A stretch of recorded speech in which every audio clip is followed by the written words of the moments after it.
Olá, tudo bem? A paz do Senhor, graça e paz da parte do Eterno.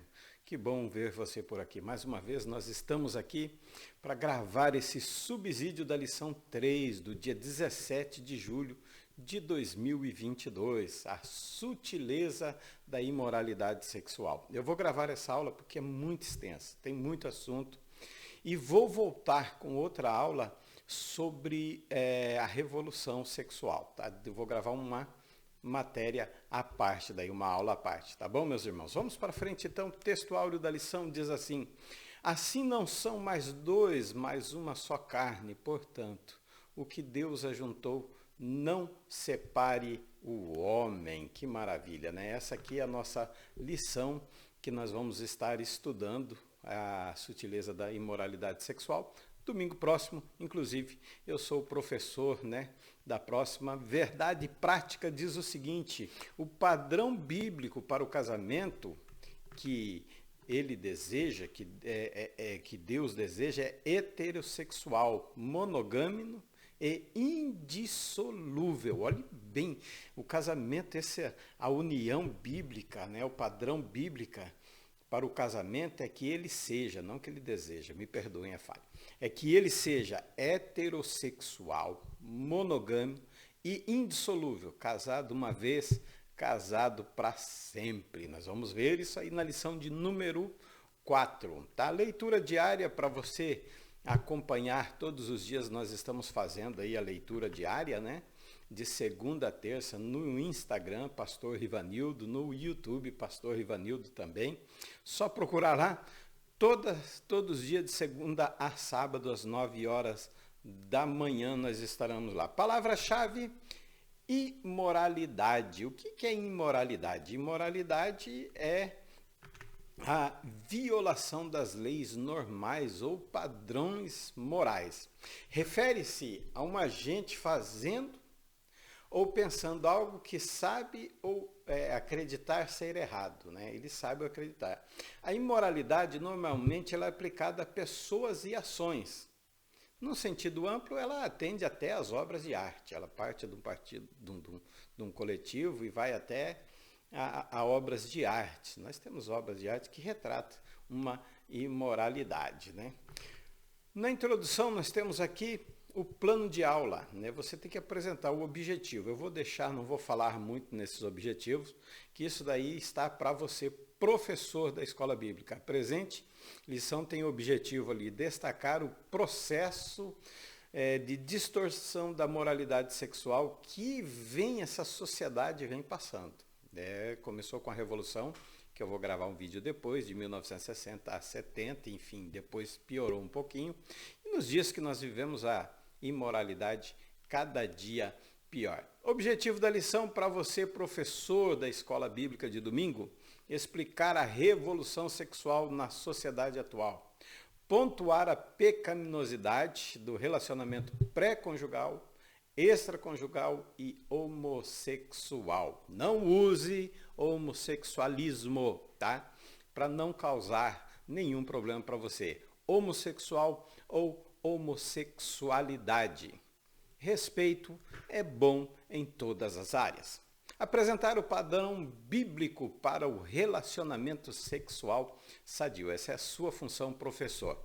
Nesta lição, nós abordaremos questões relacionadas à sexualidade. De vez em quando meu olhar muda um pouquinho, mas é só para nós interagirmos junto com o que eu tenho que ler, tá? Mas não fique preocupado, preste bem atenção na lição. Então vamos lá, vamos abordar questões relacionadas à sexualidade, tá? Primeiro, nós precisamos conceituar, o que é sexo e sexualidade. Então, dentro de um conceito, olhe bem, conceito, existe preconceito e conceito.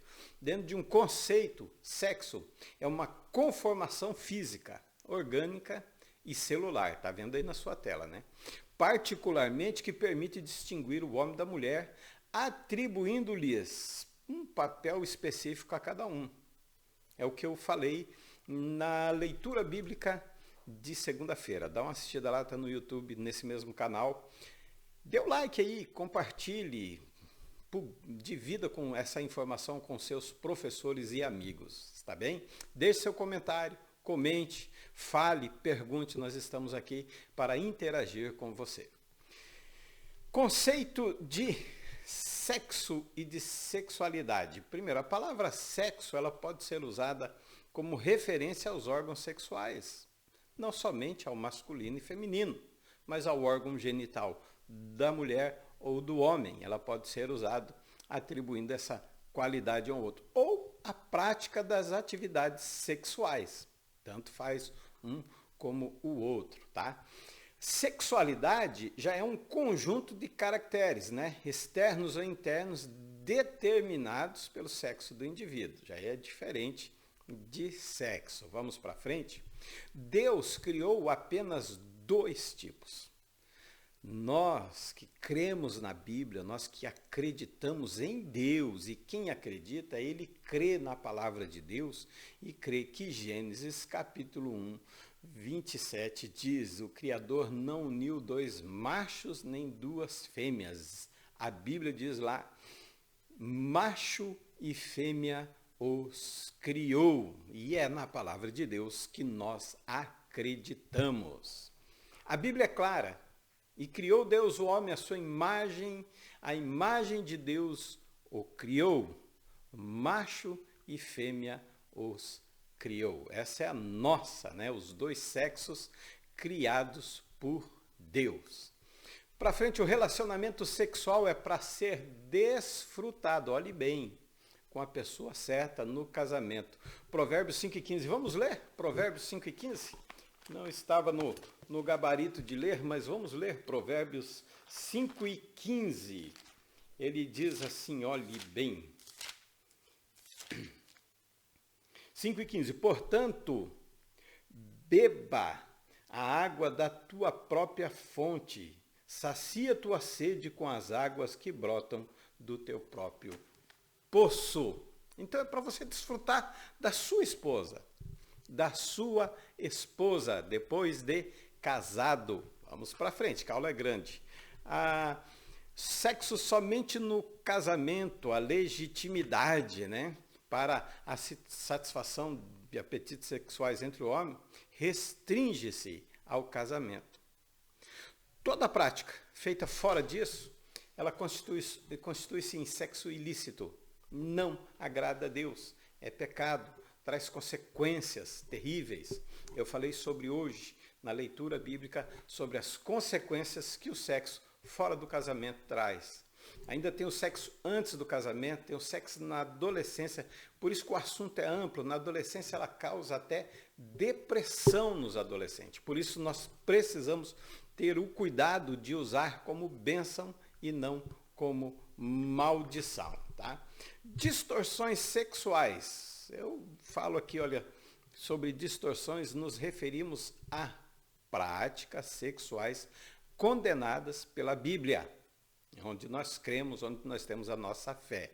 Vamos ver essas distorções sexuais: adultério, prostituição, fornicação, homossexualidade e ideologia de gênero. Nós vamos falar cada um desses assuntos, com todo respeito, com todo temor a Deus, sem ofender ninguém, sem desrespeitar ninguém. Vamos trabalhar dentro desse âmbito. Vamos lá? Adultério. Adultério é estritamente proibido tanto no Antigo quanto no Novo. No Antigo a lei era o quê? A morte, né? A pessoa morria quando adulterava, apedrejamento. Então não existia adúltero no Antigo Testamento. Existia adultério sim, mas o adúltero ele era morto. Hoje não há necessidade, nós temos tribunais, nós temos juízes, nós temos uma lei que ampara, que vai ser julgado conforme a lei vigente. Então não tem necessidade desse apedrejamento, dessa pena capital, por assim dizer. Consequências do adultério: ofende a Deus e transgride seus mandamentos, é uma ofensa à família, traz prejuízo muitas vezes irreparáveis, uma doença que não tem cura. De repente você dá uma escapada, uma AIDS, você vai ter um problema para o resto da vida, causa danos morais, causa prejuízos nos seus filhos, causa prejuízo nas pessoas que estão à volta de você. Tudo isso são consequências do adultério. E a maior consequência, não herdarão o reino dos céus. 1 Coríntios capítulo 6, versículo de 9 a 10. Vamos indo para frente. A prostituição. O autor da carta aos Hebreus, ele escreve, ó, venerado entre todos seja o matrimônio, o leito sem mácula. Mas aos adúlteros que se dão à prostituição, o que vai acontecer? Deus o julgará. Então nós temos que ter muito cuidado com o adultério e muito cuidado com a prostituição. Não agrada a Deus. Terceiro, ainda sobre a prostituição, nós temos aqui Deus condena, 1 Tessalonicenses versículo 4 e 3. Paulo escreve para nos abstermos da prostituição, 1 Tessalonicenses 4, 3 a 5. A prostituição profana, ela profana o templo do Espírito Santo. 1 Coríntios 6, 18 a 19 diz, e não sabeis, vocês não conhecem, que o vosso corpo é templo. Algumas traduções diz templo, tá? Outras traz, inclusive a King James que eu tenho, ela diz é santuário. E há um segredo maravilhoso, a diferença entre templo e santuário. O correto no original é santuário. Quer saber como é? Me pergunta no YouTube e nós vamos te responder por que santuário e não templo. Então ela profana, ela destrói. A prostituição destrói o templo e vosso corpo. E eu falei sobre o corpo hoje pela manhã na leitura diária. Dá uma olhadinha que vai te ajudar na aula também. Vamos lá? Fornicação. Nós temos aqui a fornicação. Para prevenir esse pecado, o apóstolo Paulo orienta aos cristãos que se casem, a se casarem. Digo eu, não senhor, se você não aguenta, se você aguenta, é bom que não case. Por quê? Porque você vai ter uma liberdade maior. Não é pecado não casar, não. O pecado é ficar na fornicação. Não é pecado, pastor, mas eu senti no meu coração, eu não quero me casar. Amém, glória a Deus por isso. Vá fazer a obra de Deus, mas não fique no pecado. Então o pecado não é você não casar, o pecado é você ficar na fornicação. Mas se você não aguenta, então ele diz, é bom que case. A união estável, de acordo com a lei civil, ela existe entre quando duas pessoas, se unem, dividindo trabalhos e despesas. Isso não é casamento, tá? Isso é uma união. Casamento é entre homem e mulher. Um casamento. Isso você pode procurar nos dicionários, inclusive no Código Civil brasileiro, refere-se a casamento entre duas pessoas de sexos diferentes. Bom, vamos para frente? Homossexualidade, esse assunto aqui é um tabu, como se diz, é algo ainda que mexe a homossexualidade. Eu vou falar sobre ela, o que é a homossexualidade.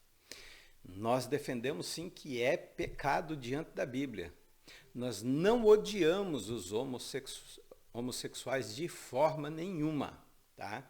Nós odiamos não, nós não aceitamos. Odiar já é uma prática até de repúdio mesmo. Mas nós não aceitamos o pecado da homossexualidade. Tá? Não desrespeite o homossexual, mas a homossexualidade, a prática em si, é que é onde a Bíblia condena. É atribuída aos seres vivos que se sentem atraídos, seja fisicamente, esteticamente, emocionalmente, por outro ser vivo que possui o mesmo sexo biológico. Isso é uma explicação científica sobre o que é homossexualidade. Vamos para frente. Dentre muitas vertentes, da sexualidade humana, a homossexualidade se destaca como o tema mais controverso. Tem vários, tem vários. Nós vamos ver alguns aqui, mas o mais controverso, por enquanto, está sendo a homossexualidade. Tá? Então, qualquer abordagem sobre homossexualidade merece, então, requer considerações de âmbito, né? Sempre vai acontecer, jurídico, social, familiar, religioso, antropológico, filosófico, neurobiológico, falei difícil agora, psicológico, que sofrem mudanças contínuas ao longo do tempo. Quer dizer, não é uma lei que perdura, não é uma lei que ela está ali, como diz assim, pronta. Não, é assim, não, mas ela vem sofrendo mudanças contínuas em todo o tempo, tá? Deixa eu explicar para você, antes de nós entrarmos um pouco mais no assunto, preconceito. O que é preconceito? Consiste em pré-estabelecer juízo de valor, sem as devidas considerações de fatores importantes relacionados ao histórico de vida do indivíduo. Isso é um preconceito. Quando eu já chego dizendo minha opinião, sem saber o que aconteceu, o que é, como é. Mas quando nós conhecemos, não é preconceito. Ainda, e conceito, o que é conceito? Significa definir, formular uma ideia. Aquilo que a mente concebe ou entende. Uma ideia é uma noção.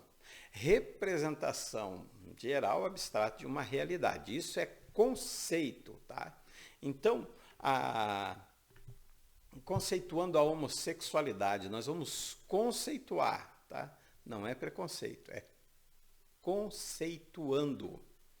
Homoafetividade é o termo que literalmente se refere à manifestação de afeto entre duas pessoas do mesmo sexo. Isso acontece quando duas pessoas do mesmo sexo se atraem uma pela outra. Tá? Isso é homoafetividade. Comportamento homossexual consiste em práticas sexuais afetivas entre pessoas do mesmo sexo. Então, aqui, homoafetividade é só mesmo sentimento, né? E sem prática de sexo. Aqui, comportamento já é diferente. Isso nós estamos conceituando, tá? Homossexual é uma palavra resultante da conjunção do termo grego homos, que significa igual, com o termo latim sexo, então igual, sinônimo de sexo, usado pela primeira vez pelo jornalista austríaco Karl Ketterby, que eu não sei, não estou muito bem no inglês. Vamos colocar ao jornalista Karl em 1869, foi a primeira vez que foi usado este termo, está bem? Vamos para frente? Gay já é um termo de origem inglesa, o significado foi alterado com o tempo, você está vendo aí do seu lado, tá? Eu vou colocar na tela cheia aqui para você ver. Até o início da Idade Média, o gay não possuía uma conotação sexual, não tinha, tá? Isso passou a ser relacionado a um comportamento imoral somente depois da Segunda Guerra Mundial, né? Passou a ser associado ao comportamento do homossexual masculino. E atualmente foi direcionado também ao feminino. Mas gay ele passa a ser usado isso depois da Segunda Guerra Mundial, tá bom? Bissexualidade é uma orientação sexual referente a pessoas que são atraídas pelo mesmo sexo e pelo sexo oposto. Aquela que gosta, por exemplo, o homem que gosta de homem, mulher que gosta de mulher, mas que também o homem gosta de homem e gosta de mulher também. São chamados de bissexuais. Além disso, nós temos o travesti. Travesti refere-se à pessoa que sente prazer se comportando como pessoas do sexo oposto, mas caracterizado assim na pessoa masculina que se veste de feminino. Esse seria o travesti, tá? Pansexualidade, olha aí, viu como tem várias, né, definições, vários conceitos, várias formas, né? Pansexualidade, caracterizada por atração por qualquer coisa, tá? tudo, pan, tudo, né? Deriva do grego, tudo. Animais, vegetais, inclusive tem até um roqueiro, não me lembro o nome dele agora, se apaixonou por uma bicicleta. Nos Estados Unidos, uma mulher entrou com uma ação para casar com uma árvore. Então vocês veem como que é controvérsio esse assunto. Vamos para frente? Transsexualidade, no qual as pessoas nascem com o sexo biológico definido, como macho ou fêmea, mas sentem como que estivesse no outro corpo. Então hoje tem até a cirurgia de mudança de sexo. Deus, ele abomina a prática sexual. Para Deus é pecado. Deus abomina tanto no Antigo, que era punido com a morte, e é proibido em toda a Escritura. A Bíblia condena essa prática. Nós defendemos a nossa fé através da Bíblia Sagrada. Mas olha bem, Deus abomina, Deus condena a prática. Tá? A prática. Mas Deus ama o pecador. Deus não exclui as pessoas, Deus quer excluir o pecado. E arrependimento vem com deixar o pecado de lado, não com a contínua prática do pecado. Embora o fato de Deus, a Bíblia e a igreja se opõem, vão contra, não concordem de forma alguma, não há temor em reconhecer que todos os homens, todos são pecadores e carentes da graça de Deus. Mesmo os que não têm essa prática, Deus ama os pecadores e todos nós somos pecadores. Todos nós precisamos do perdão, todos nós precisamos da misericórdia, mas o perdão ele vem através do arrependimento e deixar a prática do pecado. E nós não podemos concordar com o pecado, porque se Deus não tem acordo nenhum com o pecado, nós também não temos. Tá? Deus ama os homossexuais como qualquer outro ser humano. Ele não odeia, ele ama. Ele quer trazer o convívio consigo de volta. Portanto, é ilógico essa palavra, quando nós pregamos contra a prática, dizer que somos homofóbicos, de forma nenhuma. Homofobia é agressão, tanto física quanto verbal. É como se eu xingasse, é como se eu desprezasse. Eu nunca desprezei uma pessoa que tenha essa opção. Eu nunca desrespeitei uma pessoa. Mas eu sempre vou falar contra a prática. Porque Deus, ele condena, e eu creio na Bíblia e eu creio em Deus. Então, sejam por argumentos jurídicos, científicos, religiosos, a crítica. Por que não é punido quem critica um pastor, quem faz piadinha com um padre, com um pastor, quem faz piadinha na televisão ganha dinheiro tirando sarro da igreja? E por que não é punido? E por que não tem a mesma lei? Por que não...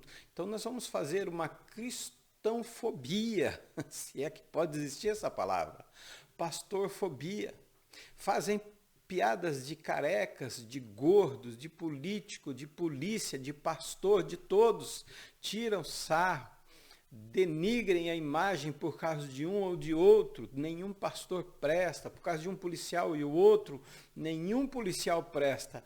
Então é uma democracia. Você pode falar, você pode dizer, mas nós sabemos a verdade sobre a minha pessoa, sobre o meu ministério. O policial, ele sabe a verdade sobre a vida dele.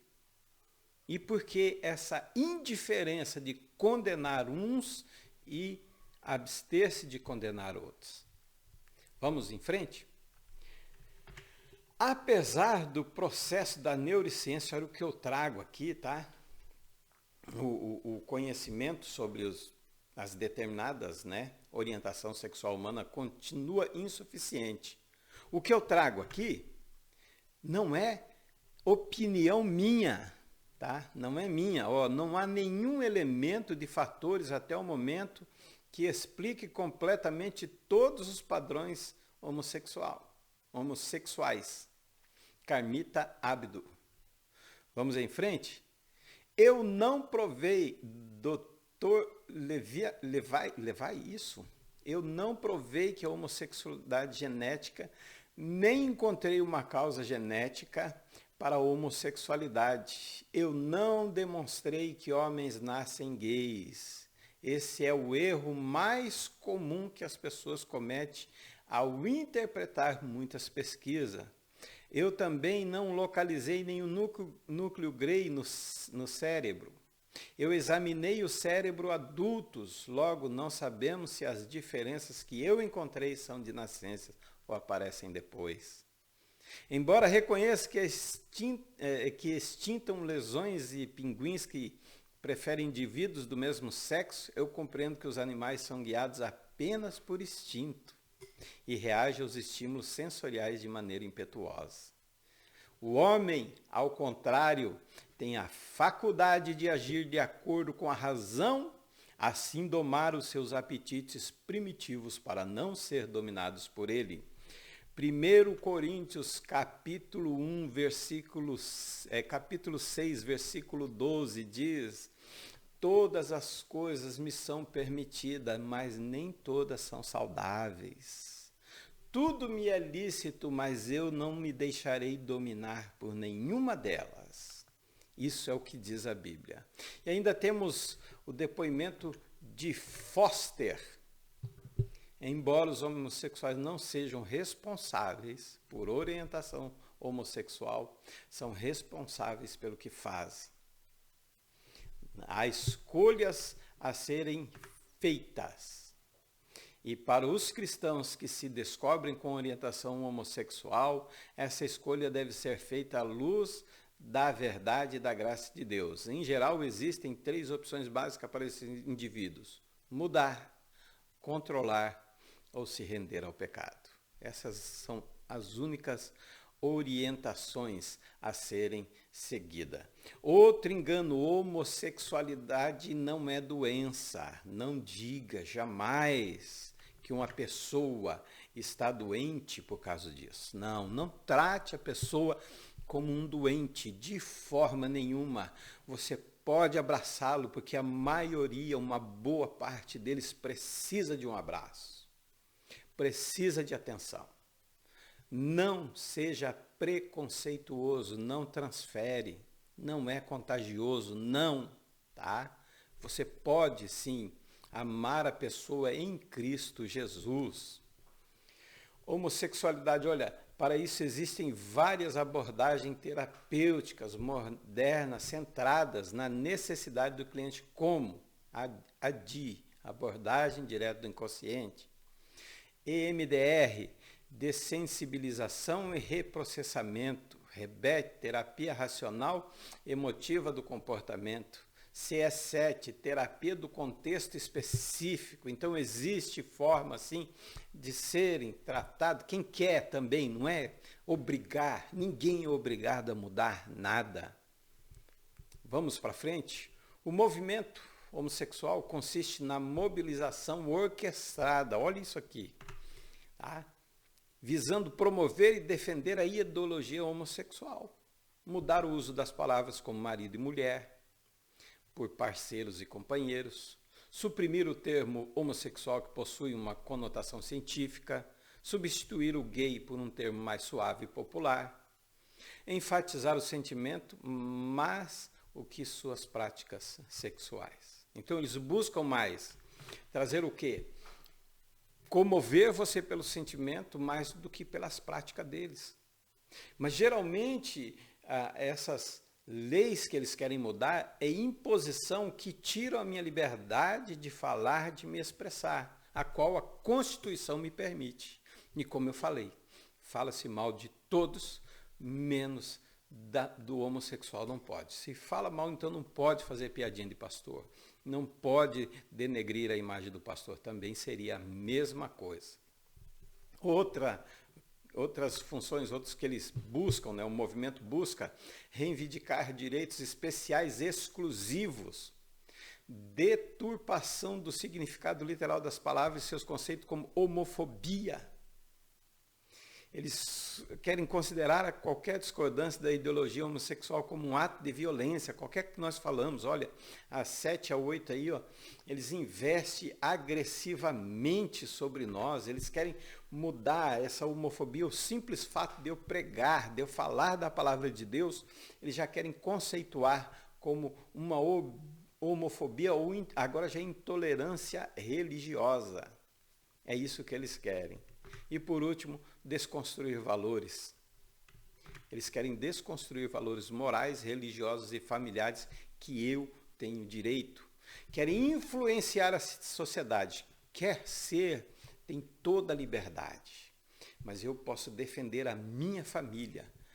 Pai, mãe, esposo, esposa, filho e filha.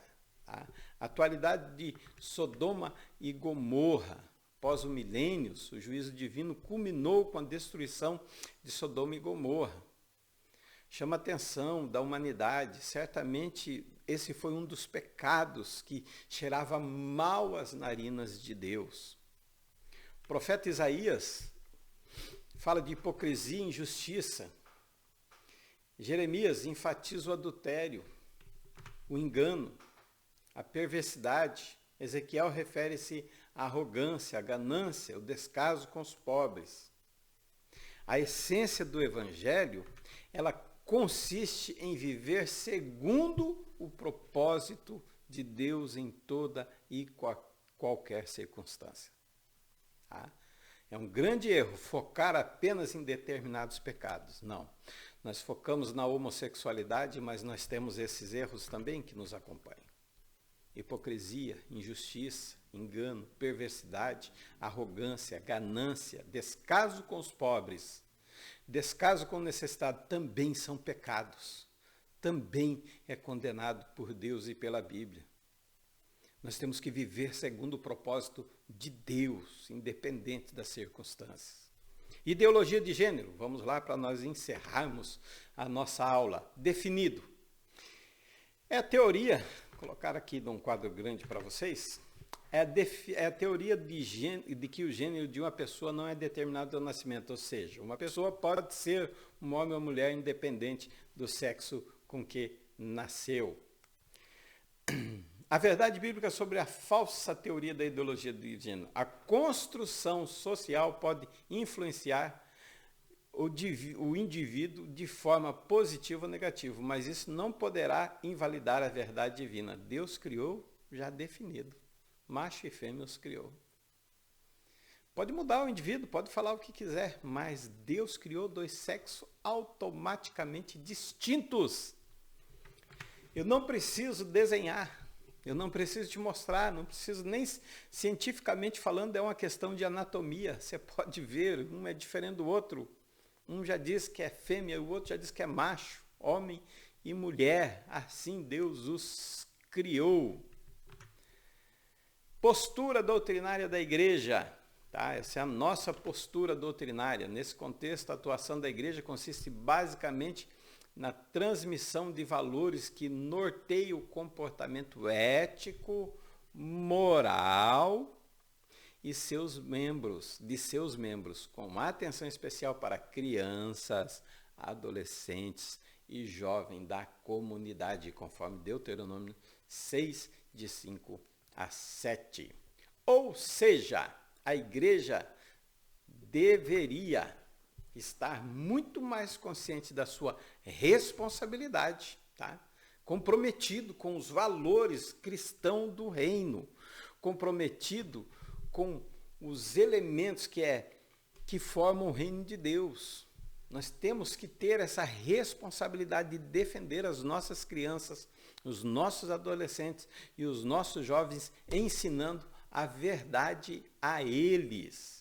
Tá? Essa é a minha, essa é a sua, essa é a nossa responsabilidade.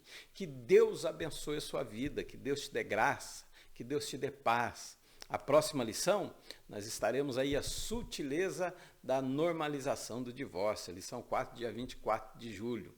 Muito bom estar com você. Comente, compartilhe, divulgue, distribua, dê o like, se inscreva e nós estaremos aqui toda semana comentando a lição bíblica da escola dominical.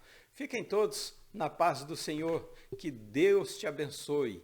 E varecherá Adonai veishmerecha, que o Senhor te guarde e te abençoe.